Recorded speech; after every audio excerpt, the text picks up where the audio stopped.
नमस्कार। इस वीडियो में सुनेंगे नरक चतुर्दशी की पौराणिक कथा। जैसा कि आप जानते हैं, नरक चतुर्दशी दिवाली के एक दिन पहले मनाया जाता है, जो विशेष रूप से धर्मराज के प्रति ये व्रत समर्पित है। इससे संबंधित विभिन्न प्रचलित कथाएं हैं। तो आइए इस वीडियो में इस कथा को पूरे ध्यान से सुनते हैं। इस कथा को सुनने से पहले प्लीज आप मेरे वीडियो को लाइक और शेयर कर ले, साथ ही मेरे चैनल को भी सब्सक्राइब कर ले और बेल आइकन को दबाना ना भूलें, ताकि जब भी मैं इस तरह का धार्मिक वीडियो अपलोड करूं, उसका नोटिफिकेशन सबसे पहले आपको मिले। भक्तजनों, दीपावली के 5 दिन उत्सव में धनतेरस के बाद नरक चतुर्दशी मनाई जाती है। इस दिन को छोटी दीपावली, रूप चौदस और काली चौदस भी कहा जाता है। इस यम पूजा, कृष्ण पूजा और काली पूजा भी होती है। इस दिन दक्षिण भारत में वामन पूजा का भी प्रचलन है। तो आइए इनसे संबंधित इनकी प्रचलित कथाओं को संक्षिप्त रूप से सुनते हैं।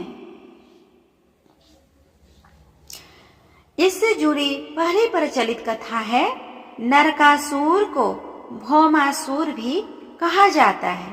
कृष्ण अपनी 8 पत्नियों के साथ सुखपूर्वक द्वारिका में रह रहे थे। एक दिन स्वर्गलोक के राजा देवराज इंद्र ने आकर उनसे प्रार्थना की, हे कृष्ण, प्राग ज्योतिषपुर के दैत्यराज भौमासुर के अत्याचार से देवतागण त्राहि त्राहि कर रहे हैं। कुछ भौमासुर ने वरुण का छत्र, अदिति के कुंडल और देवताओं की मणि भी छीन ली है और वह त्रिलोक विजयी हो गया है।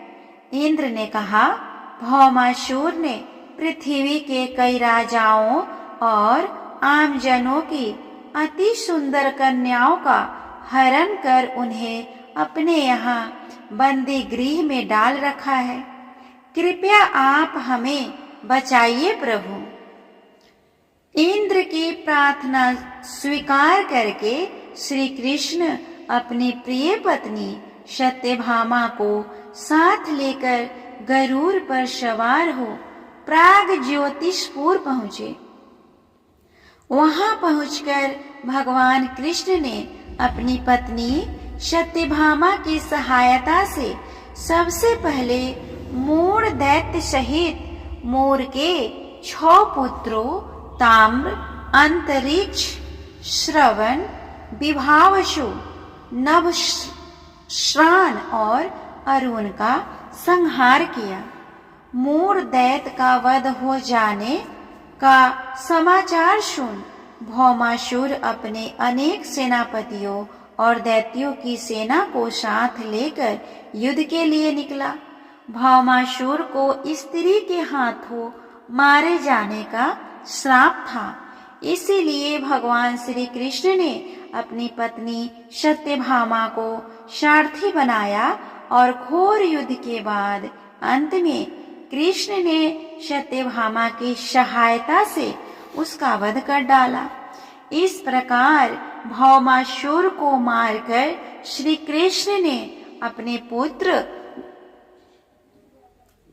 उसके पुत्र भगदत्त को अभयदान देकर उसे प्राग ज्योतिष का राजा बनाया। भगदत्त कौरवों की ओर से महाभारत में युद्ध में शामिल भी हुआ था। जिस दिन श्री कृष्ण ने भौमासुर का वध किया था, उसी दिन कार्तिक माह का चतुर्दशी था, इसीलिए उसे नरक चतुर्दशी भी कहा जाता है। इस दिन श्री कृष्ण ने भौमासुर अर्थात नरकासुर का वध किया था और उनकी कद से लगभग 16,000 महिलाओं को मुक्त करवाया था। इसी खुशी के कारण दीप जलाकर उत्सव मनाया जाता है। आइए अब हम सुनते हैं नरक चतुर्दशी पर प्रचलित दूसरी कथा। इस दिन दक्षिण भारत में वामन पूजा का भी प्रचलन है। कहते हैं कि इस दिन राजा बलि को भगवान विष्णु ने 52 अवतार में हर साल उनके यहाँ पहुँचने का आशीर्वाद दिया था। इसी कारण से वामन पूजा की जाती है। अनुसर राज बलि बोले, हे भगवान, आपने कार्तिक कृष्ण त्रयोदशी से लेकर अमावस्या की अवधि में मेरी संपूर्ण पृथ्वी नाप ली है। इसीलिए जो व्यक्ति मेरे राज्य में चतुर्दशी के दिन यमराज के निमित्त दीप दान करेगा उसे यम यातना नहीं होनी चाहिए। और जो व्यक्ति इस दिन 3 दिनों में दीपावली का पर्व मनाएगा उसके घर को लक्ष्मी जी कभी नहीं छोड़े, ऐसे वरदान दीजिए। यह प्रार्थना सुनकर भगवान वामन बोले, राजन, ऐसा ही होगा। तथास्तु। भगवान वामन द्वारा राजा बलि को दिए इस वरदान के बाद से ही नरक चतुर्दशी के दिन यमराज के निमित्त व्रत, पूजन और दीपदान का प्रचलन आरंभ हुआ। इसी तरह हम सुनते हैं नरक चतुर्दशी पर प्रचलित तीसरी कथा को। तीसरी कथा यह है कि रंती देव नामक एक धर्मात्मा राजा थे। उन्होंने अनजाने में भी कोई पाप नहीं किया था। फिर भी जब मृत्यु का समय आया तो यमदूत उन्हें नरक लेने के लिए आ धमके। राजा ने कहा कि आप मुझ पर कृपा करें और बताएं कि मेरे किस अपराध के कारण मुझे नरक जाना पड़ा है। यह सुनकर यमदूत ने कहा कि हे राजन, एक बार आपके द्वारा से एक ब्राह्मण भूखा लौट गया था। यह उसी पाप का ही फल है। यह सुनकर राजा ने यमदूत से 1 वर्ष का समय मांगा। तब यमदूतों ने राजा को 1 वर्ष की मोहलत दे दी। राजा अपनी चिंता लेकर ऋषियों के पास पहुँचे और उन्हें अपनी सारी कहानी सुनाकर उनसे इस पाप के मुक्ति का उपाय पूछा।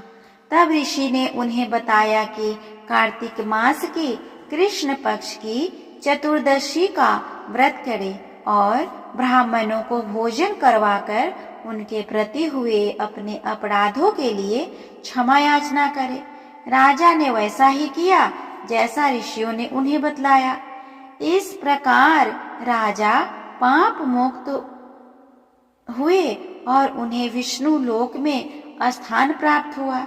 उस दिन से पाप और नरक से मुक्ति हेतु भूलोक में कार्तिक चतुर्दशी के दिन का व्रत प्रचलित है। इस तरह हमने सुना नरक चतुर्दशी पर प्रचलित इससे जुड़ी विभिन्न कथाएं। उम्मीद करती हूँ आप सभी को यह कथा अच्छा लग रहा होगा। कैसा लग रहा है प्लीज कमेंट करके बताएं। अगर आपको इससे जुड़ी किसी भी तरह का कोई गाइड या सुझाव देना चाहते हैं वो भी आप कमेंट बॉक्स में लिख सकते हैं। मैं इसमें सुधार अवश्य करूंगी।